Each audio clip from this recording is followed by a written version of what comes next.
ഈ കാന്തപുരം അബൂബക്കർ മുസ്ലിയാർ നബി സല്ലല്ലാഹു അലൈഹി വസല്ലമയുടെ തിരുകേശം എന്ന രീതിയിൽ ഒരു അവതരിപ്പിച്ചത് അതിനെയൊക്കെ സാർ എങ്ങനെ നോക്കി കാണുന്നത്? അതിനെപ്പറ്റി ഈ കാന്തപുരം അബൂബക്കർ മുസ്ലിയാരെ കുറിച്ച് എന്നോട് ചോദിക്കുന്നത്, ഞാൻ അദ്ദേഹത്തിൻ്റെ ഒരു സുഹൃത്ത്, അദ്ദേഹം എൻ്റെ ഒരു സുഹൃത്തുമാണ്. പുള്ളി സത്യത്തിൽ തുറന്ന് സംസാരിക്കാൻ പറ്റുന്നില്ല, തുറന്ന് സംസാരിക്കാം, അത് കേൾക്കുന്നവർ തെറ്റിദ്ധരിക്കാൻ വേണ്ടി പറയാം. കാന്തപുരം അബൂബക്കർ മുസ്ലിയാർ എന്ന് വെച്ചാൽ അങ്ങനെ വെറും ഒരു മതപണ്ഡിതനായിട്ട് നിങ്ങൾ കാണുന്നു. ഇല്ല ഒരിക്കലും. അദ്ദേഹം വലിയൊരു സംഘാടകനാണ്. അതെ പിന്നെ 100% ഇത്രയും അദ്ദേഹത്തെ ബൃഹത്തായിട്ടുള്ള സംഘാടകനാണ്. അപ്പൊ ആളുകളെ കൂട്ടി നിർത്താൻ വേണ്ടിയിട്ട് പുള്ളി ഇതുപോലെ ചില നുറുക്ക് വഴികളൊക്കെ കാണിക്കും. അത് നമ്മൾ അത്ര സീരിയസ് ആയിട്ട് എടുക്കേണ്ടതില്ല. നമ്മൾ അദ്ദേഹത്തിന്റെ പ്രവർത്തികൾ നോക്കിയാൽ മതി. അതെ ആത്യന്തികമായിട്ട് ആർക്കും ശല്യമില്ല. ശല്യമാണെന്ന് മാത്രമല്ല, പറയുന്നവരെ അകറ്റി നിർത്തുകയൊക്കെ ചെയ്യുന്നുണ്ട്. പിന്നെ പുള്ളിയുടെ കൂടെയുള്ള ആളുകൾ പൊതുവെ സഹിഷ്ണുതയുള്ളൊരു, സ്നേഹമുള്ളൊരു, നന്മയുള്ളൊരു. അതാണ് നമ്മൾ നോക്കേണ്ടത്. 99 ഗുണങ്ങളുണ്ടെങ്കിൽ അത് കണക്കാക്കുക. ചെറിയ ഒരു പോരായ്മ തിരികാശമൊക്കെ വിട്ടുകളെ. തിരികാശം അല്ലല്ലോ, അതിനേക്കാളും വലിയ കാര്യങ്ങൾ പുള്ളി ചെയ്തു. തീർച്ചയായിട്ടും. ഞാൻ കാരന്തൂർ പോയിട്ട് പുള്ളിയുടെ പോയിട്ട് അത് എത്ര കോടി രൂപയുടെ പരിപാടി നടക്കുന്നത്.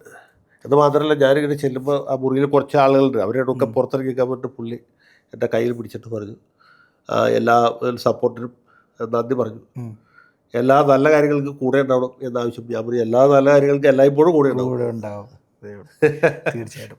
അപ്പം സാർ, അതുപോലെ തന്നെ നമ്മൾ കൂട്ടി വായിക്കേണ്ട ഒരു കാര്യമാണ് ഈ ബി ജെ പി എന്ന് പറയുന്ന പ്രസ്ഥാനം എല്ലാ കാര്യത്തിനും ഇപ്പോൾ കോൺഗ്രസിനെ അടിക്കാനുള്ളൊരു വടിയായിട്ട് മുസ്ലിം ലീഗിനെ ഉപയോഗിച്ചുകൊണ്ടിരിക്കുകയാണ്.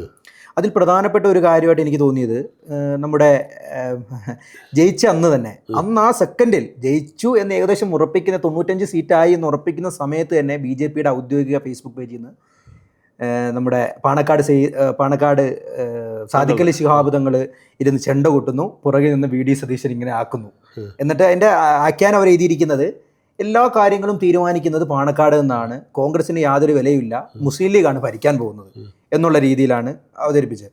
അതുമായിട്ട് തന്നെ ചേർത്ത് വായിക്കേണ്ട വേറൊരു കാര്യം, ഫിഷറീസ് വകുപ്പും ഉന്നത വിദ്യാഭ്യാസവും മുസ്ലിം ലീഗിന് കൊടുക്കാൻ പാടില്ല, മുസ്ലിം ലീഗ് കൊടുത്താൽ അവിടെ എന്തോ വലിയ വർഗീയത അടിഞ്ഞാടാൻ പോകുന്നു എന്നുള്ള രീതിയിലുള്ള ബി ജെ പിയുടെ ഇത്തരത്തിലുള്ള മുസ്ലിം ലീഗിനെ മുന്നിൽ നിർത്തിക്കൊണ്ട് മുസ്ലിങ്ങൾക്കെതിരെ അല്ലെങ്കിൽ വർഗീയപരമായിട്ട് കേരളത്തിലെ വിഭജിക്കാനുള്ള ആ ഒരു തന്ത്രത്തെ സാർ എങ്ങനെ നോക്കി കാണുന്നത്? അല്ല, അത് സ്വാഭാവികമാണല്ലോ. ബി ജെ പിയെ സംബന്ധിച്ചുള്ള എതിർഭാഗത്ത് മുസ്ലിങ്ങളെ അപരവൽക്കരിക്കുക എന്നുള്ള അവരുടെ പ്രധാനപ്പെട്ട കാര്യമാണ്. ഈ താങ്കൾ പറഞ്ഞ രീതിയിലല്ല ഈ സംഭവം.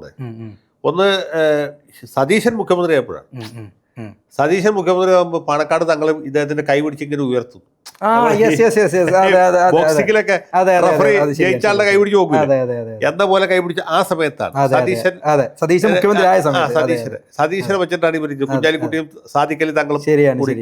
അത് മാത്രമല്ല, മറ്റേ ഉന്നത വിദ്യാഭ്യാസ വകുപ്പ് ഫിഷറീസും പറഞ്ഞ ലത്തീൻ സഭ അല്ല, പക്ഷെ സഭയാണ് ആവശ്യപ്പെട്ടത്. അല്ല, അതിനെ വളരെ തന്ത്രപരമായി ഷോൺ ജോർജും PC ജോർജും കൃത്യമായിട്ട് അതിനെ മുസ്ലിം ലീഗിലേക്കും മുസ്ലിങ്ങളിലേക്കും എത്തിക്കാനുള്ള ശ്രമം ഷോൺ ജോർജിന്റെ ഭാഗത്ത് നിന്ന് നടന്നു. അത് സ്വാഭാവികമായിട്ട് ചെയ്യും. അവരെ സംബന്ധിച്ചുള്ള അത് BJP-യുടെ വൈസ് പ്രസിഡന്റും കൂടിയാണ്. അപ്പം പുള്ളി പറയുന്ന വാക്കുകൾക്ക് വിലയുണ്ട്. പണ്ടത്തെ ഈരാറ്റുപേട്ടയിലുള്ള ഒരു ഷോൺ ജോർജ് അല്ലല്ലോ, ഇന്ന് ഇപ്പോൾ വൈസ് പ്രസിഡന്റ് കൂടിയാണ്. അപ്പോൾ അദ്ദേഹം പറയുന്ന വാക്കുകൾ ജനങ്ങൾ കേൾക്കുന്നു. അല്ല, അവരെ സംബന്ധിച്ചുള്ള ആ രീതിയിലുള്ള ഒരു പ്രചരണ പരിപാടിയാണ്.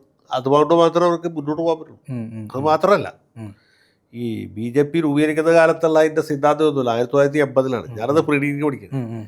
BJP-യുടെ 5 പരിപാടിയാണ്. 1 ജനാധിപത്യം, 2 മതേതരത്വം.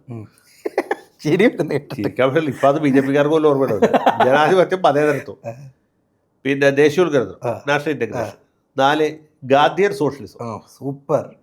ഗാന്ധിനെ വെടിവെക്കുന്ന ടീമാണ്. 5 മൂല്യാധിഷ്ഠിത രാഷ്ട്രീയം, വാല്യൂ ബേസ്ഡ് പൊളിറ്റിക്സ്. ഈ 5 സിദ്ധാന്തങ്ങളാണ്. അപ്പം അന്ന് തന്നെ ഇതിനകത്ത് അഭിപ്രായ വ്യത്യാസമുണ്ട്. ഇത് വാജ്പേയി കൊടുത്ത ആശയമാണ്. വാജ്പേയി ഒരു നെഹ്റുവിയൻ ചിന്താധികാരനാണ്. BJP-ലെ ഒരു നെഹ്റു ആയിരുന്നു. അപ്പോൾ വാജ്പേയി മുന്നോട്ട് വെക്കുന്ന സിദ്ധാന്തം പുള്ളി ആഗ്രഹിച്ചത് ഇത് ഒരു ഹിന്ദുത്വ പ്ലാറ്റ്ഫോം, ഹിന്ദുത്വം എന്ന വാക്ക് അതില്ല, ഒരു ഐഡിയോളജിക്കലി ഒരു റൈറ്റ് ഓറിയന്റഡ് ആയിട്ടുള്ള ഒരു രാഷ്ട്രീയ പാർട്ടി. ജനാധിപത്യം, അത് ജനാധിപത്യത്തിന്റെ പ്രാതിനിധ്യം ഇന്ദിരാഗാന്ധി അടിയന്തരാവസ്ഥ ആ ഒരു പ്രശ്നം അധികം കാലമായിട്ടില്ല. 77, 79 അല്ല 75 അടിയന്തരാവസ്ഥ. അതിന് 5 കൊല്ലമായിട്ടുള്ളൂ. അപ്പോൾ ജനാധിപത്യം എന്നുള്ളതിന് വലിയ പ്രാധാന്യമുണ്ട്.